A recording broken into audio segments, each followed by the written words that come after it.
മുഖ്യമന്ത്രിയുടെ മകൻ വി.എ. അരുൺകുമാറിന്റെ നിയമനത്തിലും സ്ഥാനക്കയറ്റത്തിലും വൻ ക്രമക്കേടുണ്ടെന്ന് ഉന്നത വിദ്യാഭ്യാസ സംരക്ഷണ സമിതി.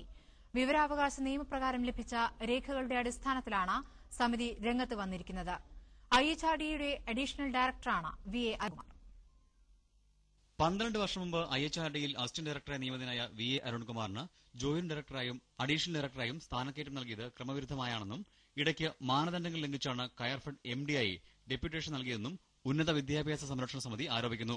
12 വർഷത്തെ സർവീസിനകം 5 തസ്തികകൾ കടന്ന് ഇന്ന് കേരളത്തിലെ സർവകലാശാലയുടെ പ്രോ വൈസ് ചാൻസലറുടെ തസ്തികയ്ക്ക് സമാനമായ അഡീഷണൽ ഡയറക്ടർ തസ്തികയിലേക്ക് എത്തിയിരിക്കുന്നു എന്നുള്ളത് വളരെ അത്ഭുതം ഉള്ള കാര്യമാണ്.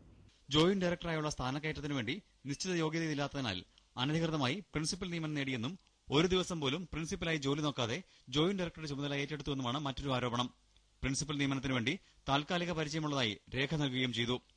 അഡീഷണൽ ഡയറക്ടർ പദവിയിലേക്കുള്ള സ്ഥാനക്കയറ്റ സമയത്ത് അരുൺകുമാറിന്റെ യോഗ്യതയ്ക്കനുസരിച്ച് വിജ്ഞാപനം തിരുത്തിയെന്നും പരാതിയുണ്ട്.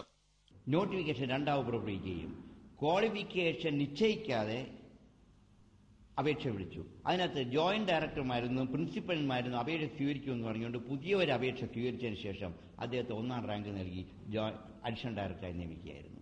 സ്ഥാനക്കയറ്റത്തിന് വേണ്ടി നടത്തിയ അഭിമുഖ പരീക്ഷകളിലെല്ലാം 1ാം റാങ്ക് നേടിയിട്ടുള്ള അരുൺകുമാർ പ്രീ ഡിഗ്രി ജയിച്ചത് 3rd ക്ലാസ്സിലാണെന്നും ബിഎസ്സിക്ക് 1 വർഷം നഷ്ടപ്പെട്ടിട്ടുണ്ടെന്നും വിവരാവകാശം വഴി ലഭിച്ച രേഖകൾ വ്യക്തമാക്കുന്നു.